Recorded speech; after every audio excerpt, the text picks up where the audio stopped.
Angus Young, how you doing? Good, Becko. The Offspring. How's it going, Becko? Dave Grohl, how you going, mate? Good, man. Pete, it's been a long time coming. Oh, Becko, hasn't it indeed? We go inside the dressing room, speak to the biggest names in music, Keith Richards of the Rolling Stones. and crack open their esky. This is exactly how I imagined you, by the way, sitting opposite me with a vodka and orange. You're a discerning chap. This is The Rider. Well, that makes it official, doesn't it? There we go. This is episode 1 of The Rider. After being on the radio for so many years around the country, 12 years in Sydney, interviewing so many great and talented people over the years. This is my first podcast, and so many people have said to me in the last 12 months, particularly the last 6, they've said, look, do a podcast. Everyone else is doing it.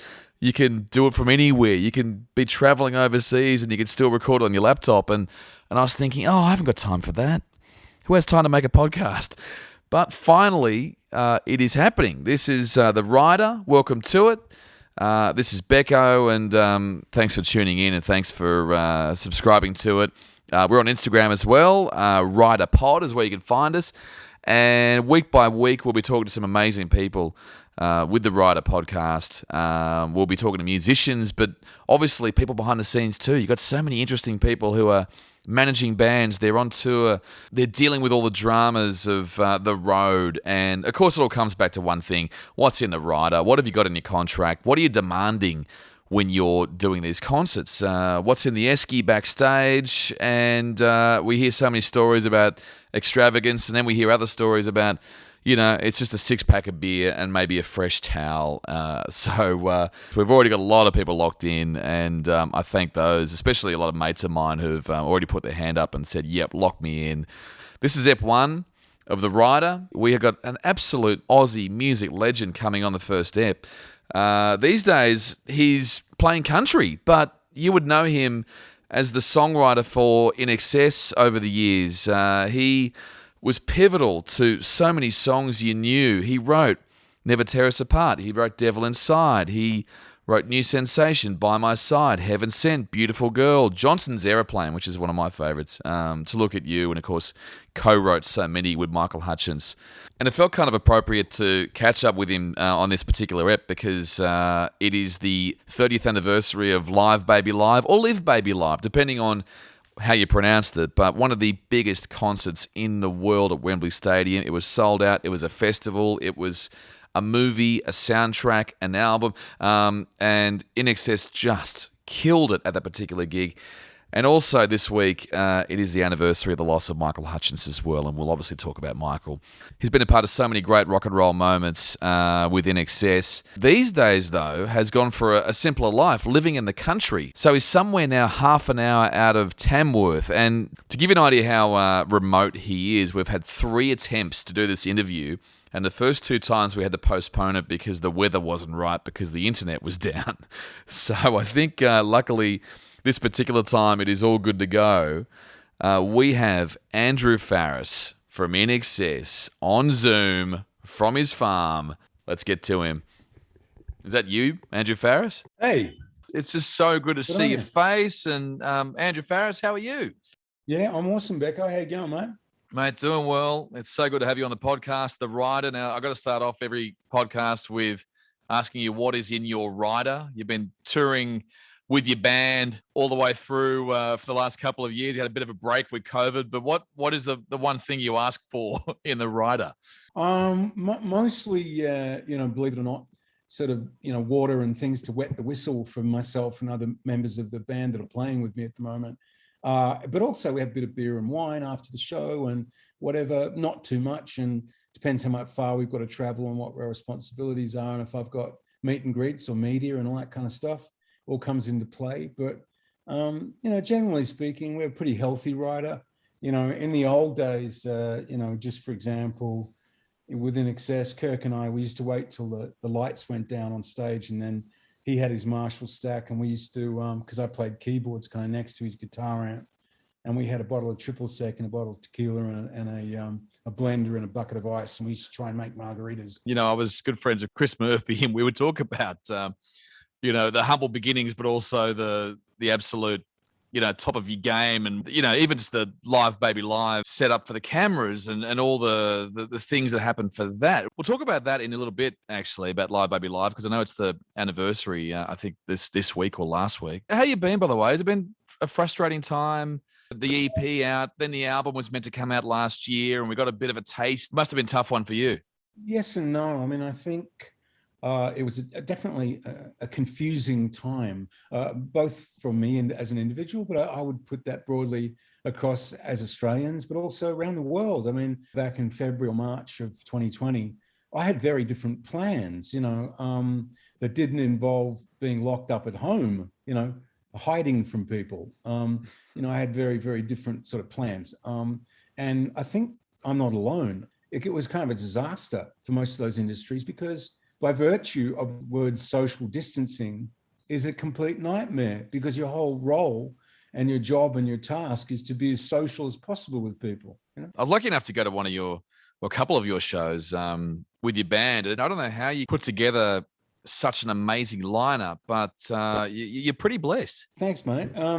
Yeah, I sure am. I agree with that, and I hope some of the band that can hear me say this, but I think I've got one of the hottest bands in Australia, if not the world. And I have to say, having had a little bit of experience of being in a really big band, I know exactly that it's not only the skill sets of the individual musicians, it's also the kind of people they are. And they're really good people. I like spending time with them. And that's a very, very important element that goes with it. You got to know when to laugh at yourself, and it's all good. I think, but the talent group of people like Laurie Minson is a Tamworth local, kind of like I am. Laurie's got Golden Guitar Awards as a country music legend. His father, actually, John Minson, invented the Golden Guitar Award. I don't know if many people know that. Wow. And to have Laurie on board with me, he's a multi-instrumentalist. He plays banjo, harmonica, slide guitar, guitar, electric guitar, acoustic guitar, harmonica. He's an absolute sort of incredibly talented guy, multi-instrumentalist, and sings. Yeah, I'm really, really blessed to have the musicians playing with me, and I try to look after them, and they look after me. Did anyone pull you aside when you were saying you're going to go down this route and say, you're mad? How could you go country? How could you do that? You're in a rock band. You're one of the greatest songwriters of all time. I mean, Chris Murphy was going that angle with some of his artists before he passed away. He saw a future in country music. But did some people actually say, what are you doing, mate? Yes and no. All I've done is be embraced by the actual country music community. And I thank all those people and the radio people and all the support people, because they didn't have to, they could have said, look, go away. You've had your time, son. Off you go, on your bike. But they didn't. They've been really, embracing and from all around Australia. And I think that was one of the really frustrating things with COVID, was when the borders were shutting all the time, is I had to stop touring with this band and take it out, fully around Australia, which I was starting to do. But that aside, I did have someone say to me when I said, I'm embarking on a country music career, and they said, well, that's brave. I remember them saying that. But that's probably more to do with my vintage rather than, I don't know. But I feel maybe, I don't know. I think probably what's interesting about you saying that is I think people have perceptions of people in the entertainment industry, and they think, well, this artist, this girl or this guy, they belong in this little box, so we'll put them over there, and they play that kind of music and they're that kind of person. But ultimately, you've got other ideas or things to explore or things that get you excited. I follow those dreams, I don't really follow people judging me. I follow the dream that I have in front of me. I've been to a few, country shows in Sydney and Tamworth too. And one thing I worked out is the country fans in 2021 are people who would have been rock fans, say, back in the 80s. So in a way, it sort of feels like you're moving with the trends. And they weren't a different crowd. I can tell you that much. They're a rock crowd. I would let you say that before I would say that, but I do tend to agree with you. And for me, one of the big game changers was that, starting really from the late 80s and 90s, and I know because I used to do it too, was I used to work a lot with, synthesizers and computer programs and drum machines and loops and samples and all this technology that's now 35, 40 years old. I was using it back then in the day and experimenting. And in those years, it was sort of cutting edge. And then when the DJs and remixer people got involved, that exploded and the dance community sort of exploded. And then I think all of that culture, was kind of taken a while, but it has now become involved in country music. And I find it really intriguing because, you see, I'm coming at it from a very different angle. I was already using a lot of that technology so many years ago. So for me, as I'm coming into country music, I'm coming in reverse engineering it all. I'm actually going backwards in time, and I'm discovering what the old school instruments like mandolins and banjos and a fiddle being a violin, and working with instruments I never really used to work with INXS, like pedal steel, and all these sorts of instruments and banjos or whatever. That has been a really interesting experience because I know how to use the modern technologies that exist. I'm very aware of all that. Congrats on that, by the way. I forgot about the song with Dua Lipa. You did pretty well out of that one. 1 billion sales is not bad. It's insane. Yeah, it's insane. Yeah, and I think I was the first recipient in Australia to get a 1 billion sales award for a song that I participated in as a songwriter. But I think I was the first legacy act guy to get one of those. You know what I mean? So they can drive the stake in next to me as a 1 billion guy, and then the legacy guy or something next. I feel really privileged, and to me, it's interesting that you should mention that too, because Need You Tonight, which is a song that Dua Lipa and the other writers kind of embraced to use, the Dua Lipa song, was very much, I worked on that as a songwriter, very much with technologies and the same way they reshaped it now. That's kind of what I was talking about before. Look, when you go through that list, you go, Need You Tonight, Never Tear Us Apart, What You Need, By My Side, Beautiful Girl, Johnson's Aeroplane. I mean, what is the one you're most proud of? I have to say, for me, one of the big sort of game changers for me as an Australian in many ways was obviously all the accolades and awards by, and fans appreciating INXS in the old days where, so much of Australia really embraced INXS in the old days. And just want to thank everybody. It's, and it's always been in my heart. But I think what really hit home to me was when David Koch or Koshi shared a video of Port Adelaide football team, the footy anthem of Never Tear Us Apart, a stadium full of people singing that song. What it meant to me suddenly, I got a little bit emotional while I was watching that, because I thought, well, that's got nothing to do with pop music, really. It's got even not that much to do with record sales or fame or anything. What it's got to do with is the INXS guys and myself as a songwriter, and Michael, we've gone into Australian culture. We've been accepted into Australian culture. And that song has embedded itself in people's hearts and minds. And that was pretty full on for me, because so many people rank their career to do with chart success or money or fame or something. But I don't see it like that anymore. I stumbled onto a video of you and Michael in the studio doing a demo of it and writing it together. And you guys seem to be a great combo for writing a song together. Have you seen that video to remind yourself? Definitely. I think it's Mystify that you're talking about. And we were sitting there working on that. And we'd been working on that not that long before that in Chicago, the two of us. In a studio there. I like Chicago, by the way. It's a great city. Yeah. And it was a really good experience. One of the things that was very interesting about my songwriting relationship with Michael was the two of us must have written over 300 songs. And some of them became very famous. Some of them, a bit obscure or whatever. There's a couple that have possibly never been released.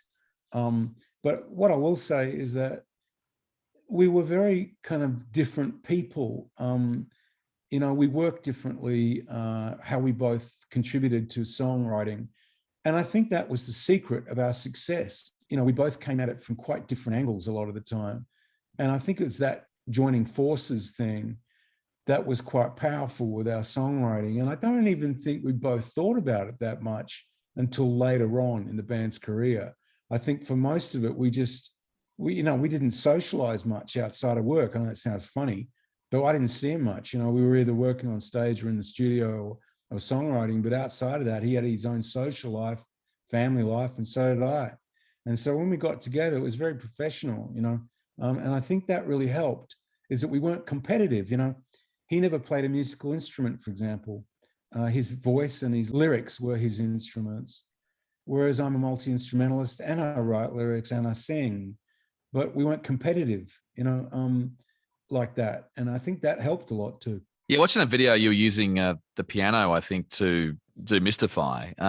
Did you find it easy to use a piano or a guitar when demoing a song? I've always worked both ways, Becko, where I either work on guitar or keyboards, or with drum machines and samples, whatever. But in the old days, songs like New Sensation and Devil Inside, Need You Tonight, Original Sin, What You Need, all those sort of guitar riffs, I wrote by myself at home.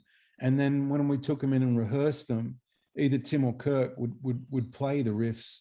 And I was very, very fortunate to have such great musicians in a band like INXS. And those guys were such good musicians that they go, okay, we get it, within the first hearing of the song. And then we'd walk out on stage and they'd be able to play it. And not all bands can do that. I'm sure there were times when it was difficult. And I'm sure that, we're probably thinking about the same era, it must have been tough, but 75 million albums, plus, that's not easy. That's true. And look, all I can tell you is, and I'll try to keep this brief, is that I remember one of the first tours that INXS did in the United States around about 1983. And we'd had out Don't Change, and The One Thing went top 40 in America, which is very exciting. And other countries, obviously, including Australia. And in fact, with Don't Change, Bruce Springsteen, just for example, covered it when he came out to Australia. And at the moment, Limp Bizkit, I think, have a version out as a single. But I think what I'm trying to say is, I was out on tour and I didn't really understand what doing international touring was going to mean at first. And in the first two tours that we did in America were like 3 months each. So we're virtually away from home for 6 months, living out of a suitcase. You'd be traveling and see the same people every day for 6 months and working, and you never got to go home. You wouldn't sleep in your own bed. I think as much as I would say to you that it's hard work, I'd also say, and I think this is the truth, that what separated a lot of bands wasn't how talented they were when we all came out of the gate as a horse race. When all the bands started, when we did, to go overseas, I think a lot of it is how much those people could handle being away from friends and family for large amounts of time. And especially when there wasn't much money in it when you came home. For most of those people, and who'd blame them? They'd say, you know what? It's not so much it's too hard. It's like, why am I doing this when there's no guaranteed result at the end of it? Like, you don't know necessarily you're going to make any money, or you're going to be famous, or you're going to get on the radio. You don't know. You just go out there and do it. And for those people that keep doing it, and that's what we noticed, that there were bands like at the same time we started, like U2 and The Cure, and those international acts that kept touring and kept going back and back and back and back again. And that we began to realize that is our competition, is to keep doing it. That it's almost like a personal commitment that you make, and you either want to do it or you can't do it. It's one or the other. 30 years ago, you played Wembley Stadium, which to me feels like INXS's benchmark of where you would wanted INXS at, filling out Wembley Stadium, producing an incredible live album, an incredible movie. It was shot perfectly. The crowd were just going off. 30 years ago. I've got quite vivid memories of that night, mainly because what probably a lot of people don't really know or understand is that Wembley Stadium was just one show out of quite a lot of shows we did that big in a row.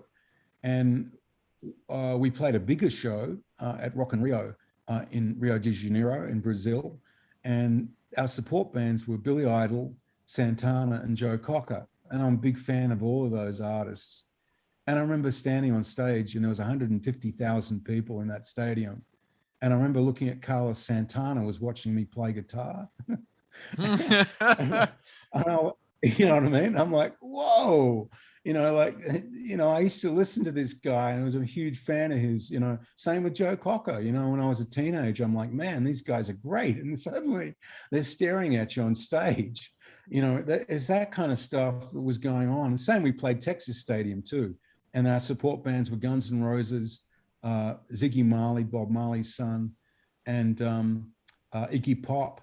That era for us was pretty spooky, in as much as you had to be damn good. Yeah, it's epic. And look, even your supports for that Wembley gig, was it Debbie Harry and maybe Jesus Jones, I think, from memory? Yeah, Jesus Jones. I think Hot House Flowers were there as well. And there was a few acts there, but Jesus Jones were great, as was Deborah Harry. I've always been a huge fan of Deborah's, and Blondie. What a band, my God. Incredible musicians. And Clem, the drummer from Blondie, he's got to be one of the greatest drummers of all time. There's one question I've been dying to ask the whole time I've known you. And I was in the car and it reminded me, because I put on the best of Elegantly Wasted came on. I've turned it right up and listened very closely. And I've always wanted to know, are you saying Better Than Oasis in the background? Is that true? All I can tell you is when I was working on these songs and writing them with Michael, we were in Dublin. And Michael used to live in a little village called Roquefort-le-Pont in land of Nice, near Grasse in the south of France.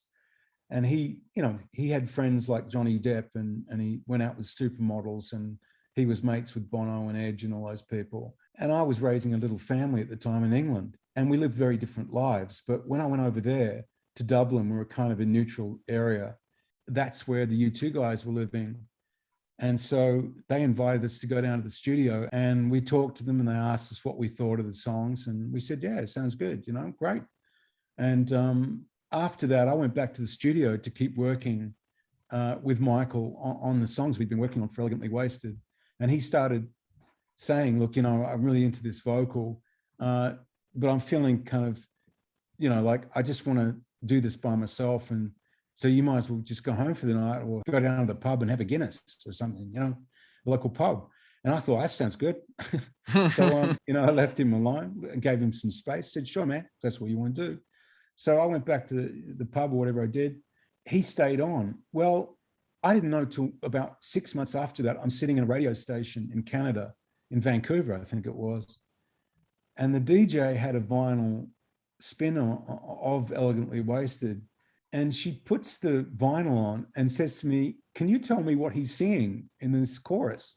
And I sat there and I went, now I wonder what he was doing when I was at the pub. I love it. Yeah, because, at the British Music Awards, I think one of the Gallagher brothers from Oasis, had given Michael a really unnecessarily hard time, or said something that was just mean and unnecessary to Michael. Maybe he was just jealous of Michael, I think, more than anything. Because Michael was a big rock star, He wasn't copying anyone. I'll give you an example. I can remember, again, the first time we went to Los Angeles on that first tour we did, and we played Rock and Roll Tonight in Los Angeles. And the other acts on were Eric Clapton and Simple Minds.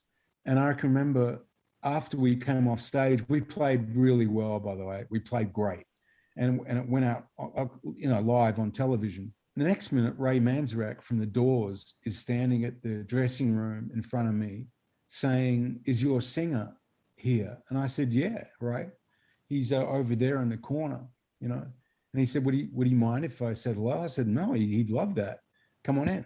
So he came in, and I overheard him say, look, I never, ever do this with any other act, but I was sitting at home and I saw you guys come on television. I love your band, but man, when I saw you, I got spooked because you remind me of Jim. I heard him say that. And then I kind of weird, That is so interesting, because it's true, because people sort of do compare Jim to Michael so much, Ray from The Doors, obviously, would have seen Michael come up on TV or seen him on stage, and he would have seen it. That's incredible. But that happened a lot, you know, and that's what I mean is I think, you know, with the Elegantly Wasted thing and, you know, and all that, I think just Michael was going through a really hard time in his life. You know, I know the way he used to handle himself. Michael wasn't afraid of people, and he could really, you know, deal with people on his own 2 feet, you know. And he was a big guy too. He's pretty tall, Michael. You know? Yeah. But all I'm saying is that I think he was at a very difficult crossroads in his life around about that time when we were making that album. And I was very conscious of it. And I felt like very much the two of us had really done a full circle in our friendship, where I think for a lot of the INXS's career, we had a very professional relationship. We didn't see each other much. But towards the end of his life, really, I began to see a person. He even said to all of us guys in the band once, towards the end, I feel safe with you guys. It must have been really hard, that last tour. There was a lot of anticipation, I think, internally within the band. And you must have felt really positive about it going into it. You must have thought, oh, you know what, we've had some tough times, but this could be the start of something. You mentioned Chris Murphy before. I miss both Chris and Michael as people. It's really, you know, they were both sort of in their own way quite powerful, enigmatic people. And very clever and intellectually, you know, gifted people, and you know, brilliant in their own ways. You know, I can always remember Chris and I talking after Michael passed away, you know, about what would have happened if he'd lived on. And I think you're right. I think someone in America said to me not that long ago that a lot of bands, especially bands that have been really big the first time around, often they get a second time around. And suddenly people, the fans of that group of people or whatever they were, they often have a really big time again coming back around. But I think the difference with us was a lead singer is a very different thing.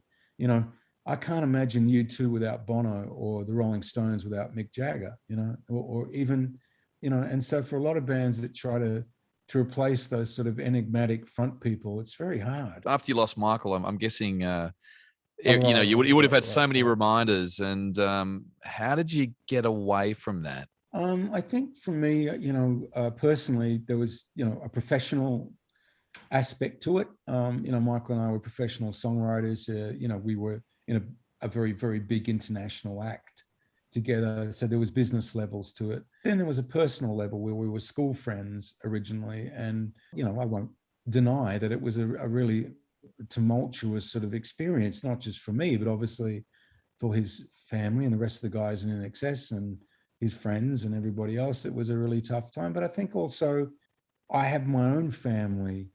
The guys in INXS have their families and their wives and their children. And all I can say is I saw what they went through, like I went through.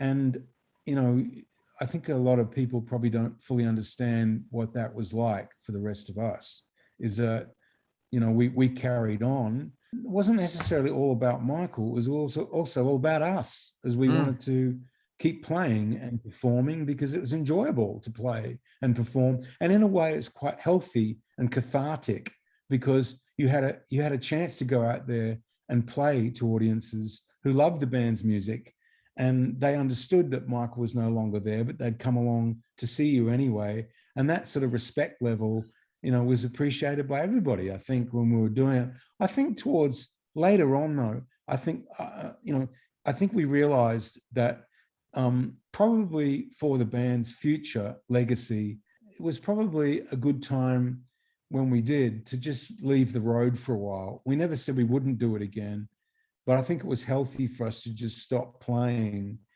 You know, and now I can see my my brothers at Christmas like brothers, and I can do other things that, you know, are a bit more normal with the other guys in the band, or you can see each other at dinner and, you know, you're not on stage all the time or in hotel rooms and things. Yeah, I was going to ask you about that. How often do you pick up the phone and talk to Tim or John? Because I saw the three of you at Chris Murphy's wake and got to sort of speak to you separately. And do you talk much, or is it like a normal brothers thing? You might pick up the phone every month or so.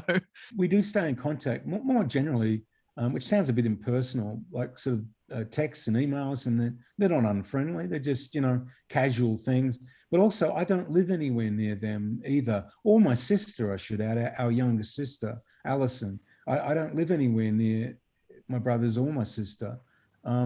But when I can see them and we get an opportunity to, I really look forward to it. I was just thinking it must be sort of weird in a way being the front man. Do you have any front man syndrome? Are you wearing leather pants? Not yet, but I will, mate. Now you've mentioned it, I want to go out and get a pair. Something like open-breasted with leather or something, or with a hairy chest, something like that. Yeah. I don't really worry about it now. At first I did. I was terrified of standing up and being a lead singer. And also because I think I'd gotten so used to the idea of like I first, when I was saying to you earlier that I think people categorize musicians, especially musicians or people who haven't been a front man, they sort of put them in a little box and say, well, you should be doing this. You shouldn't be doing that, But I just figured, well, I've done so many things in my career and in my life outside of the music business that I think, well, why not have a go at doing country music and why not be a lead singer? I mean, you've got to work it out as you go along from when you're a baby to when you're older as a person. And all the way through life, you get challenges and you get opportunities. And sometimes when those doors open, you say to yourself, maybe I should go through that door. And there's other times you look at the door and you go, I'm definitely not going to go through that door. And that's right. And that's up to you to make those decisions as an adult. And one of the great things I think about living in the kind of societies that we're fortunate, you and I, to live in, is we have choices. And I think you've really done a great job. I mean, you've got the incredible skill of being a great songwriter, and you had Come Midnight, Run Baby Run, and you've been able to also be embraced by the country fans as well. I mean, they can pick a fake pretty well.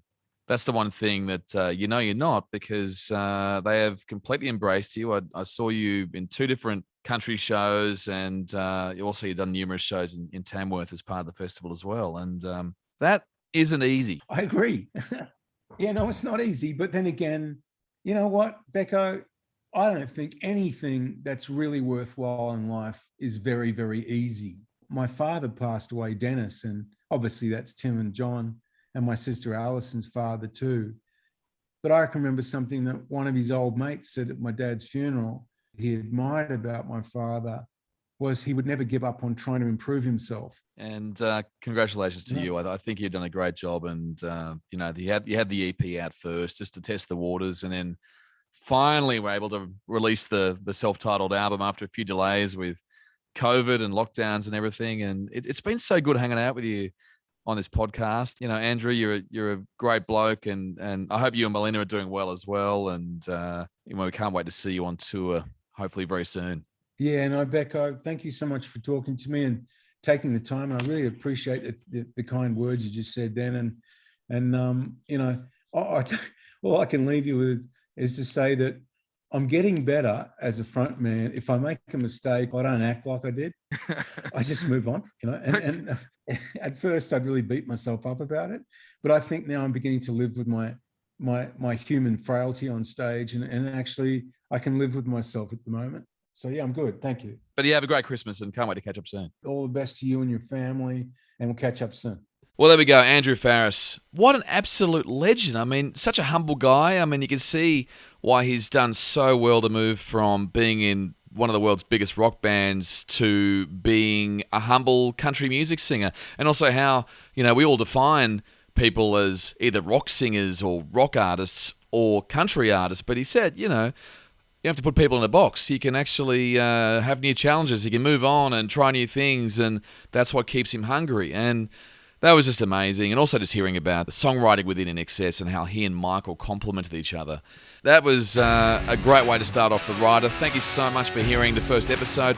Make sure you follow it, whether you have it on Apple or whether it's Spotify or Google. You can subscribe to it so it adds right to your app every single week when we put out a new episode. And of course, you can find The Rider Pod on Instagram as well. Another ep is coming in less than a week. Catch you then. This is The Rider with Becko.